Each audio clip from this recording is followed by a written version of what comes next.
नमस्कार दोस्तों। आज के एपिसोड में हम बात करेंगे गौतम बुद्ध की गहन विचार और ध्यान करने की आदत के बारे में। बिल्कुल, बुद्ध ने हमें केवल सोचने की सलाह नहीं दी, बल्कि सचेत रूप से सोचने और अनुभव से सीखने पर जोर दिया। यह सच है, उनके विचारों में जो गहराई है वो आज भी हमारे जीवन पर असर डालती है। क्या आपको लगता है कि हम आज के समय में भी उनके विचारों को अपनाने की कोशिश कर सकते हैं? बिल्कुल, और यही तो हम आज चर्चा करेंगे। बुद्ध ने हमें कुछ मुख्य बातें दी हैं, आइए उन पर एक नजर डालते हैं। पहली बात यह है कि उन्होंने ध्यान का महत्व बताया। ध्यान केवल मानसिक शांति नहीं है, बल्कि ये एक गहरा अनुभव है। सही कहा आपने। ध्यान के माध्यम से हम अपने विचारों और भावनाओं को समझ सकते हैं। यह हमें बेहतर निर्णय लेने में मदद करता है। तो क्या हम कह सकते हैं कि बुद्ध का संदेश आज भी प्रासंगिक है, विशेषकर जब हम अपने व्यस्त जीवन में संतुलन खोज रहे हैं? बिल्कुल, उनके विचार हमें आत्म प्रतिबिंब की प्रेरणा देते हैं। तो चलिए आज के एपिसोड का समापन करते हैं। हमने देखा कि गौतम बुद्ध ने ध्यान और सचेत सोच पर जोर दिया, और यह कि उनके विचार आज भी हमें प्रेरित करते हैं। धन्यवाद दोस्तों, अगले एपिसोड में फिर मिलेंगे। एक बार की बात है, एक शांत गांव में एक साधारण युवक आर्यन रहता था। उसके मन में जीवन की गहराइयों को समझने की एक तीव्र इच्छा थी। एक दिन जब सूरज की किरणें धुंधली हुईं और आसमान में सुनहरे बादल इधर उधर तैर रहे थे, आर्यन ने अपने जीवन की दिशा बदलने का निर्णय लिया। गांव के बीचों बीच एक पुराना बौद्ध मठ था, जहां समय थमसा गया था। वहां की दीवारों पर लटके धूप के रंगीन छल्ले और शांति की गूंज ने आर्यन के मन में जिज्ञासा भर दी। उसने स्नान किया, अपने मन को शांति दी और मठ के दरवाजे पर खड़ा हो गया। उसकी आंखों में एक नई रोशनी थी, एक नई खोज का उत्साह। मठ के आंगन में बैठे बुद्ध के अनुयायी ध्यान मुद्रा में थे, जैसे वे समय और स्थान से परे चले गए हो। आर्यन ने उनकी गहन शांति को महसूस किया। उसे लगा जैसे उनके चित्त की गहराइयों में कोई रहस्य छुपा है। धीरे धीरे उसने ध्यान करने का निर्णय लिया। पहली बार जब उसने अपनी आंखें बंद की तो उसे अपने अंदर की हलचलें सुनाई दी। वह अपने विचारों के समुद्र में तैर रहा था, लेकिन धीरे धीरे जैसे लहरें शांत होने लगी। बुद्ध के शब्द, सचेत रूप से सोचने और अनुभव से सीखने की कला ही जीवन का सार है, उसके मन में गूंजने लगे। समय बीतता गया, आर्यन ने ध्यान और मनन में गहनता पाई। वह अब केवल सोचने का अभ्यास नहीं कर रहा था, बल्कि अपने अनुभवों को समझने का भी प्रयास कर रहा था।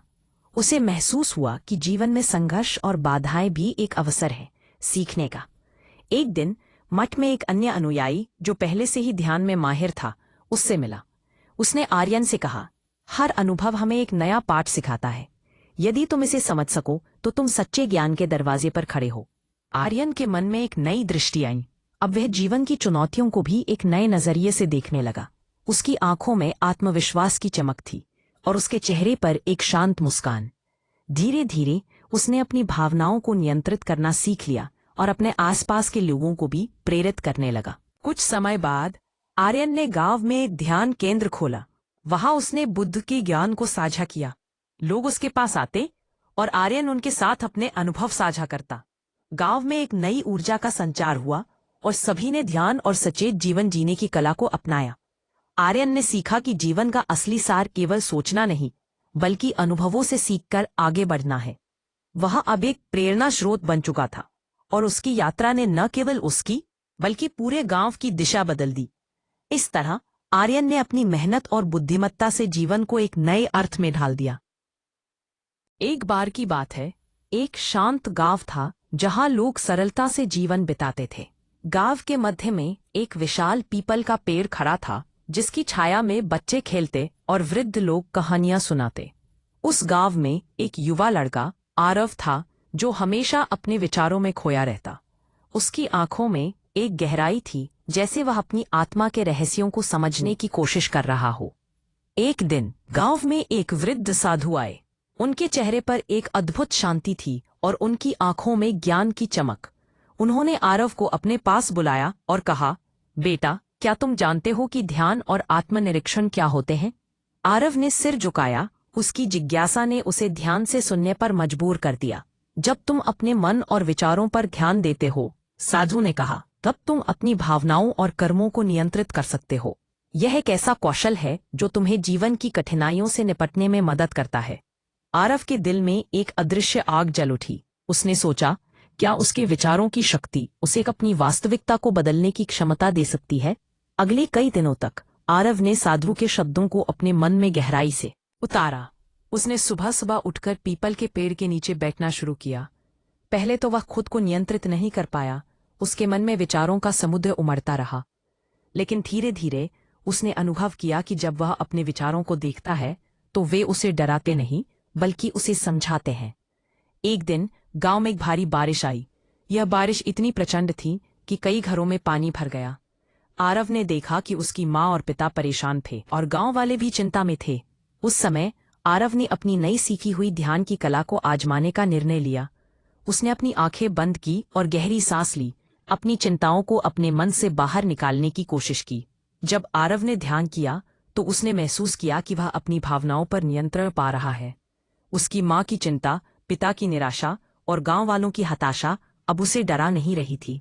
उसने यह समझा कि अगर वह शांत रह सकता है तो शायद वह दूसरों को भी संजीवनी दे सकता है। आरव ने गांव के लोगों को इकट्ठा किया और उन्हें अपने अनुभवों के बारे में बताया।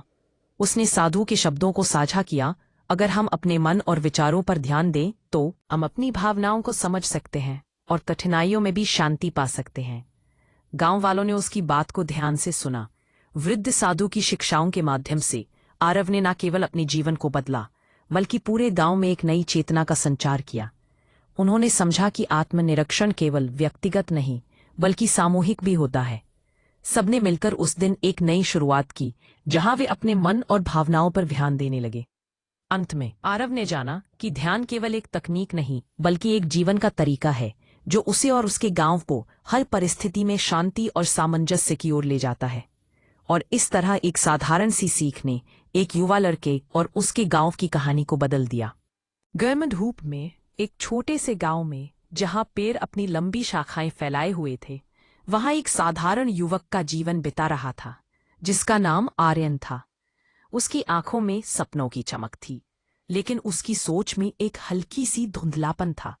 आर्यन हमेशा से जानता था कि जीवन में क्या सही है, लेकिन उसे अपने विचारों को सही दिशा में मोड़ने में कठिनाई होती थी। एक दिन जब वह अपने गांव के तालाब के किनारे बैठा था, उस पर एक बुजुर्ग साधु का ध्यान गया। साधु ने उसकी चिंतित चेहरे की ओर देखा और मुस्कुराते हुए कहा, बेटा, सही सोच का महत्व समझो। आर्यन ने साधु की बात सुनी, लेकिन उसे समझ में नहीं आया कि सही सोच को किस तरह अपनाया जाए।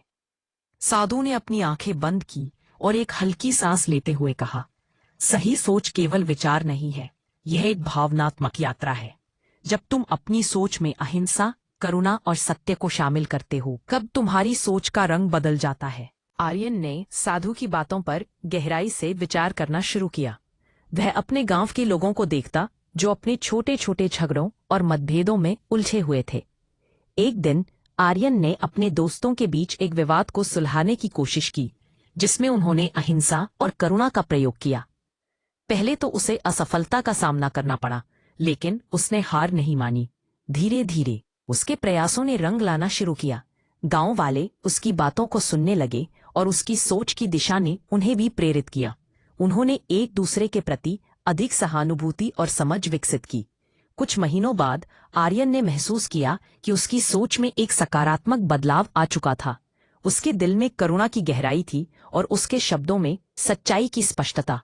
अब वह न केवल खुद के लिए बल्कि अपने पूरे गांव के लिए सही सोच का प्रतीक बन गया था। इस तरह आर्यन की यात्रा सही सोच की ओर एक संघर्ष से शुरू होकर एक परिवर्तन की कहानी बन गई, जिसने न केवल उसके जीवन को बल्कि उसके आसपास के लोगों के जीवन को भी रोशन किया। एक समय की बात है, एक छोटे से गांव में एक बुद्धिमान साधु रहते थे। उनका नाम था साधु रूपेश। वह अपने ज्ञान और विचारों के लिए प्रसिद्ध थे। गांव के लोग उन्हें सुनने के लिए दूर दूर से आते थे। साधु हमेशा अपनी आंखों में गहरी समझ और चेहरे पर संतोष का भाव लिए रहते थे। उनकी वाणी में एक अद्भुत शक्ति थी जो लोगों के दिलों को छू जाती थी। एक दिन गांव का एक युवा युवक अर्नव साधु के पास आया। उसका मन हमेशा उथल पुथल में रहता था।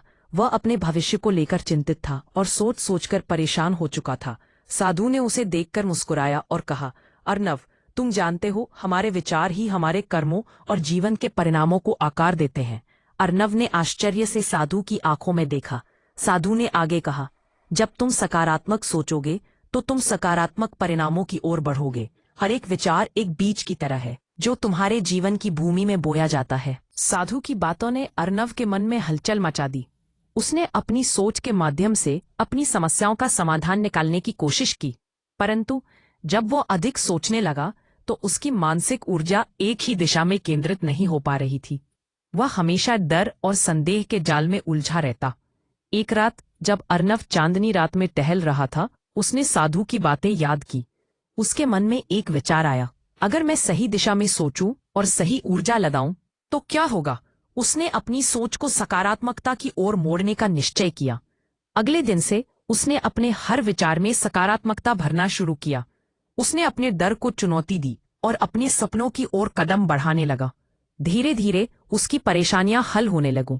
उसने अपने जीवन में एक नई दिशा पाई। कुछ महीने बाद अर्नव ने गांव में एक सभा आयोजित की। उसने साधु रूपेश को निमंत्रण भेजा। जब साधु वहां पहुंचे तो अर्नव ने अपने अनुभव साझा किए। आपके ज्ञान ने मुझे सिखाया कि हमारे विचार हमारा भविष्य बनाते हैं। मैंने समझा कि सही सोच और सही दिशा में मानसिक ऊर्जा लगाना जरूरी है। साधु ने अर्नव को गर्व से देखा। उनकी आंखों में खुशी की चमक थी। उन्होंने कहा, तुमने जो सीखा है वह सबसे बड़ा उपहार है। सही दिशा में सोचने से तुम न केवल अपने लिए बल्कि दूसरों के लिए भी प्रेरणा बन गए हो। अर्नव ने साधु को धन्यवाद दिया और उस दिन से वह न केवल अपने जीवन को संवारने में सफल हुआ, बल्कि उसने अपने गांव के अन्य लोगों के जीवन में भी सकारात्मक प्रभाव डाला। वह जान गया था कि विचारों की शक्ति असीमित है और उसने अपने जीवन को एक नई रोशनी में देखना शुरू कर दिया। एक समय की बात है, एक छोटे से गांव में एक बुद्धिमान साधु रहते थे। उनका नाम था साधु रूपेश। वह अपने ज्ञान और विचारों के लिए प्रसिद्ध थे। गांव के लोग उन्हें सुनने के लिए दूर दूर से आते थे।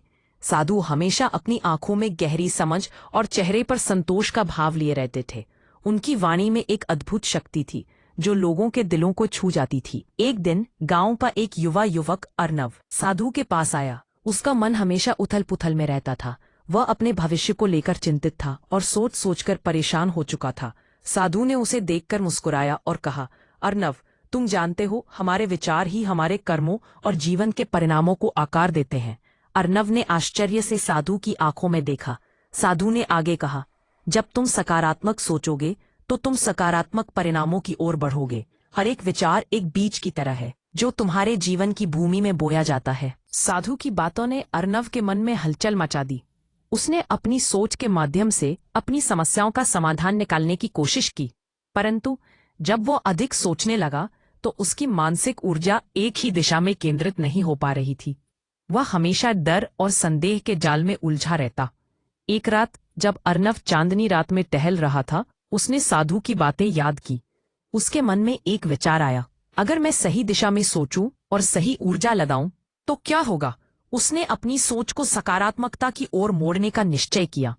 अगले दिन से उसने अपने हर विचार में सकारात्मकता भरना शुरू किया। उसने अपने डर को चुनौती दी और अपने सपनों की ओर कदम बढ़ाने लगा। धीरे धीरे उसकी परेशानियां हल होने लगीं। उसने अपने जीवन में एक नई दिशा पाई। कुछ महीने बाद अर्नव ने गांव में एक सभा आयोजित की। उसने साधु रूपेश को निमंत्रण भेजा। जब साधु वहां पहुंचे तो अर्नव ने अपने अनुभव साझा किए। आपके ज्ञान ने मुझे सिखाया कि हमारे विचार हमारा भविष्य बनाते हैं। मैंने समझा कि सही सोच और सही दिशा में मानसिक ऊर्जा लगाना जरूरी है। साधु ने अर्नव को गर्व से देखा। उनकी आंखों में खुशी की चमक थी। उन्होंने कहा, तुमने जो सीखा है वह सबसे बड़ा उपहार है। सही दिशा में सोचने से तुम न केवल अपने लिए बल्कि दूसरों के लिए भी प्रेरणा बन गए हो।